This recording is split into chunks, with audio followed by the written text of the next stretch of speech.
আলাইকুম dear viewer, আমি আজ আপনাদের সাথে একটি অতি গুরুত্বপূর্ণ বিষয় শেয়ার করব, আর সেটি হচ্ছে ফ্রিল্যান্সিং জগতে কিভাবে কভার লেটার লিখতে হয়। এটা আমরা সকলেই জানি, আপওয়ার্ক বা অন্যান্য মার্কেট প্লেসে একটা জব পেতে হলে কভার লেটার সঠিকভাবে লিখতে হয়, কিন্তু আমরা অনেকেই জানি না কিভাবে সঠিকভাবে একটা পূর্ণাঙ্গ সুন্দর কভার লেটার লিখতে হয়। এই বিষয়টি আজ আমি আপনাদের সাথে শেয়ার করব। তো প্রথমে জেনে নিই আমরা কভার লেটার কি। একটি কভার লেটার লেখার সময় আপনাকে কোন কোন বিষয়গুলোর উপর অধিক গুরুত্ব দিতে হবে সেগুলো আমি ধাপে বর্ণনা করব।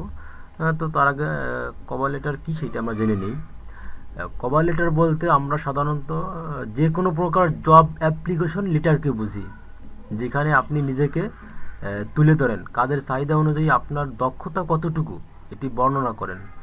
আর যদি আপনার কোনো অভিজ্ঞতা থাকে সেটি বর্ণনা করে থাকেন, এবং সম্ভাব্য ক্লায়েন্ট বা বায়ারের সঙ্গে ব্যক্তিগতভাবে কাজ করার সুযোগ চেয়ে অনুরোধ জানান। আপওয়ার্কও এর ব্যতিক্রম নয়। এখানে আপনি একটি নির্দিষ্ট কাজ পাওয়ার জন্য আপনার অভিজ্ঞতা ও দক্ষতার বর্ণনা দিয়ে ক্লায়েন্টের কাছে যে আবেদনপত্রটি প্রেরণ করে থাকেন তাকেই কভার লেটার বলে। সাধারণত কভার লেটারটি প্রথমে ওয়ার্ড ফাইলে লিখে চেক করে নিতে পারেন কোনো স্পেলিং বা গ্রামেটিক্যাল মিস্টেক আছে কিনা। যদি এ ধরনের কোনো সমস্যা না থাকে তাহলে লেটারটি কপি করুন এবং আপওয়ার্কে পেস্ট করুন। আপওয়ার্কের হেল্প সেন্টারের মতামত অনুযায়ী কভার লেটার 200 থেকে 250 ওয়ার্ডের মধ্যে হলে ভালো।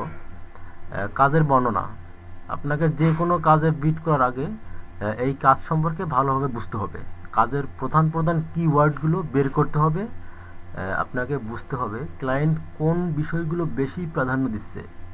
আপনাকেও এই বিষয়গুলো মাথায় রেখে কভার লেটার লিখতে হবে। অর্থাৎ আপনার ইচ্ছা মতো মন করা কভার লেটার লিখলে হবে না। প্রথমে কাজের বর্ণনা পড়তে হবে। আপনাকে যে কোনো কাজে বিট করার আগে এই কাজ সম্পর্কে ভালোভাবে বুঝতে হবে, ক্লায়েন্ট কি বলতে চেয়েছে। কাজের প্রধান কিওয়ার্ডগুলো বের করতে হবে। আপনাকে বুঝতে হবে ক্লায়েন্ট কোন বিষয়গুলো বেশি প্রাধান্য দিচ্ছে। আপনাকেও ওই বিষয়গুলো মাথায় রেখে কভার লেটার লিখতে হবে। অনেক সময় ক্লায়েন্ট আপনাকে পরীক্ষা করার জন্য বর্ণনার মধ্যে একটি নির্দিষ্ট শব্দ বা শব্দগুচ্ছকে আপনার কভার লেটারের মধ্যে ব্যাখ্যা করতে বলে। এটা দ্বারা সে বুঝতে চেষ্টা করে আপনি যে কাজের জন্য বিট করছেন তার বর্ণনাটি ঠিকমতো পড়ছেন কিনা। ক্লায়েন্ট সম্পর্কে ধারণা: কাজে বিট করার আগে আপনাকে ক্লায়েন্টের সম্পর্কে প্রাথমিক কিছু ধারণা নিতে হবে। যেমন ধরুন, ক্লায়েন্টের নাম, তার পূর্বের কাজগুলো সম্পর্কে জানা, ক্লায়েন্ট সাধারণত কেমন রেটে কাজ করিয়ে থাকে, কম রেটে নাকি বেশি রেটে, ক্লায়েন্টের টাইম জোন ইত্যাদি। কারণ আপনি যদি ক্লায়েন্টের নাম উল্লেখ করে জবে বিট করেন তাহলে সে বুঝতে পারে যে আপনি তার কাজটিকে গুরুত্ব সহকারে দেখেছেন এবং তার সম্পর্কেও রিসার্চ করেছেন। অতিরিক্ত প্রশ্নের উত্তর দেওয়া: অনেক সময় ক্লায়েন্ট আপনাকে কাজের সম্পর্কে কভার লেটারের বাইরে কিছু প্রশ্ন করে থাকে, এবং আপনাকে কভার লেটার শুরু করার আগেই এই প্রশ্নের উত্তর সঠিকভাবে গুছিয়ে নিতে হবে। এর মাধ্যমে ক্লায়েন্ট আপনার কাজের ধরন সম্পর্কে জানতে পারে বা আপনি এই কাজ করতে পারবেন কিনা এ সম্পর্কে ধারণা লাভ করে থাকে। কাজের পূর্ব অভিজ্ঞতার প্রমাণ দেওয়া: আপনি যে কাজের জন্য বিট করছেন এ ধরনের কোনো কাজের যদি আপনার কোনো পূর্ব অভিজ্ঞতা থেকে থাকে তাহলে এটি আপনাকে নতুন কাজ পেতে অনেক সাহায্য করে। কারণ ক্লায়েন্ট যখন দেখে যে আপনি এ ধরনের কাজ আগেও করেছেন তখন সে আপনাকে কাজটি দিতে ভরসা পায়। কভার লেটার দেওয়ার সময় আপনি চাইলে আপনার পূর্ব অভিজ্ঞতা বা কাজ সম্পর্কিত কোনো ফাইল সংযুক্ত করে দিতে পারেন। কাজের প্রাইস বা রেট নির্ধারণ: আপনাকে আপনার কাজের নির্দিষ্ট প্রাইস বা ঘন্টা প্রতি রেট কভার লেটারের ফর্মে উল্লেখ করে দিতে হবে।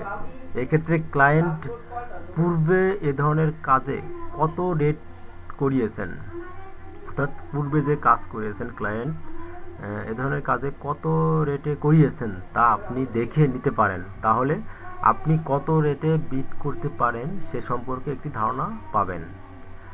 কভার লেটার লেখার নিয়ম। কভার লেটারের শুরুতে আপনি ক্লায়েন্টের নাম ধরে সম্বোধন করতে পারেন যদি আপনি তার পূর্বের কাজগুলো থেকে তার নাম জেনে থাকেন। এরপর তার টাইম জোন অনুযায়ী তাকে শুভেচ্ছা জানান, যেমন সকাল হলে গুড মর্নিং। কভার লেটারের শুরুতেই চেষ্টা করবেন কাজটি আপনি কিভাবে সম্পন্ন করবেন এ প্রক্রিয়া বর্ণনা করতে। কখনোই প্রথমে আপনি আপনার নিজের প্রশংসায় পঞ্চমুখ হবেন না। আমার এই ভিডিও টিউটোরিয়ালের তৃতীয় পর্বে আপনাদেরকে শুভেচ্ছা এবং অভিনন্দন। তো কখনোই প্রথমে আপনি আপনার নিজের প্রশংসায় পঞ্চমুখ হবেন না, কারণ ক্লায়েন্টের কাছে যখন আপনার এই অফার লেটার যায় তখন সে পুরো অংশটা দেখতে পারে না। তাই আপনাকে চেষ্টা করতে হবে যেন প্রথম 2 লাইনের মধ্যেই আপনি এমন কিছু লিখবেন যা ক্লায়েন্ট পড়ার পর আপনার পুরো লেখাটা পড়ার আগ্রহ পায়। এমন কিছু লিখবেন যাতে আপনার পুরো কভার লেটার পড়তে ক্লায়েন্ট আগ্রহী হয়। তাই আপনাকে চেষ্টা করতে হবে যেন প্রথম 2 লাইনের মধ্যেই আপনি এমন কিছু লিখবেন যা ক্লায়েন্ট পড়ার পর আপনার পুরো লেখাটা পড়ার আগ্রহ পায়। সুতরাং আপনাকে চেষ্টা করতে হবে এই অল্প কথার মধ্যেই কাজের প্রক্রিয়াটি সহজে বর্ণনা করতে। আরেকটি গুরুত্বপূর্ণ বিষয় হচ্ছে ক্লায়েন্টকে আপনার কাজ করার সময় সম্পর্কে জানান। যেমন আপনি প্রতি সপ্তাহে 30 ঘন্টা কাজ করবেন, এটি উল্লেখ করলে ক্লায়েন্ট একটি ধারণা পায় যে কত দিনে আপনি কাজটি করতে পারবেন বা সর্বোচ্চ কত সময় লাগতে পারে কাজটি শেষ করতে। এছাড়া আপনি এটি উল্লেখ করতে পারেন যে আপনি প্রতি সপ্তাহে তাকে কাজের একটি আপডেট রিপোর্ট দেবেন, যেখানে আপনি 1 সপ্তাহে শেষ করা কাজের বর্ণনা দেবেন। এরপরে আপনি এই কাজ করার জন্য আপনার কতটুকু অভিজ্ঞতা আছে, আপনার দক্ষতা কোন কোন বিষয়গুলোতে বেশি, এই বিষয়গুলো এখানে তুলে ধরতে পারেন। কখনোই একই কভার লেটার কপি করে বারবার সেটি ব্যবহার করবেন না, তাহলে এটি স্প্যাম হিসেবে গণ্য হবে। সবসময় চেষ্টা করবেন প্রতিটি জবের জন্য ইউনিক কভার লেটার লিখতে। মূল কথা, এই কভার লেটারের মাধ্যমেই আপনার ক্লায়েন্টকে বোঝাতে হবে যে আপনি কাজটি সম্পর্কে পুরোপুরি বুঝতে পেরেছেন এবং আপনি কাজটি অনেক ভালোভাবে সম্পন্ন করে দিতে সক্ষম। আর আপনি যে তার এই কাজটি করতে কতটা আগ্রহী এটি বোঝানোর মাধ্যমে কভার লেটারটি শেষ করুন, তাহলেই আপনি ইন্টারভিউয়ের জন্য আশা করতে পারেন। একটি সাক্ষাৎকার সফল করতে করণীয় বিষয়গুলো এখন আমি বর্ণনা করব। আপনাকে যদি প্রাথমিকভাবে ক্লায়েন্ট নির্বাচন করেন তাহলে সে আপনাকে ইন্টারভিউ অফার করবে। এই ইন্টারভিউ হতে পারে আপওয়ার্ক মেসেজের মাধ্যমে বা হতে পারে স্কাইপি মেসেঞ্জারের মাধ্যমে। তবে ইন্টারভিউ যেখানেই হোক না কেন আপনাকে যেদিকে লক্ষ্য রাখতে হবে সেই বিষয়গুলো হচ্ছে ক্লায়েন্টের টাইম জোন অনুযায়ী নিজেকে প্রস্তুত রাখুন।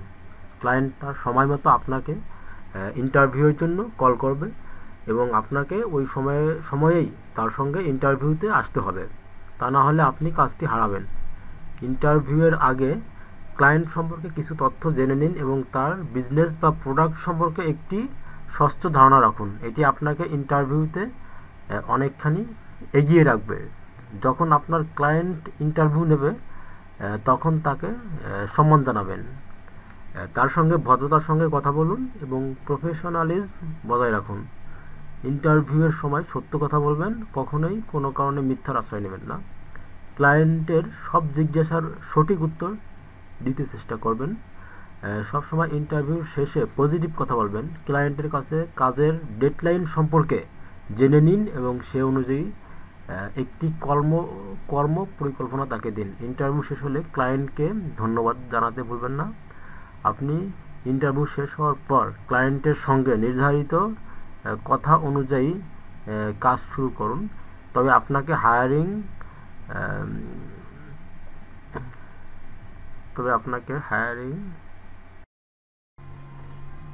হায়ারিং লেটার পাঠানোর পরে আপনি সম্পূর্ণভাবে কাজ শুরু করেন।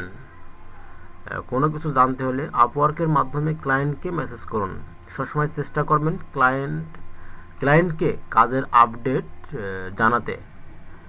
আপনি প্রতি সপ্তাহে তাকে আপনার কাজের একটি আপডেট রিপোর্ট দিন, এতে করে ক্লায়েন্ট বুঝতে পারবে আপনি কিভাবে তার কাজটি করছেন এবং কাজটি ঠিকমতো সম্পন্ন হচ্ছে কিনা। এভাবে কিছু পূর্ব প্রস্তুতি এবং পরিকল্পনার মাধ্যমে আপনি একটি ইন্টারভিউ সফলভাবে শেষ করতে পারেন। সবসময় চেষ্টা করবেন কাজের ডেডলাইনের আগেই কাজটি সাবমিট করতে এবং কাজটি সুন্দর একটি রিপোর্ট আকারে আপনার ক্লায়েন্টের সামনে উপস্থাপন করুন। রিপোর্টটি হতে পারে একটি ওয়ার্ড বা এক্সেল ফাইল অথবা একটি পিডিএফ ফাইল। কাজটি শেষ হয়ে গেলেও ক্লায়েন্টের সঙ্গে সুসম্পর্ক বজায় রাখুন, এতে করে ভবিষ্যতে আপনার কাজ পাওয়ার সম্ভাবনা বেড়ে যাবে। ওকে, ধন্যবাদ, সবাই ভালো থাকেন।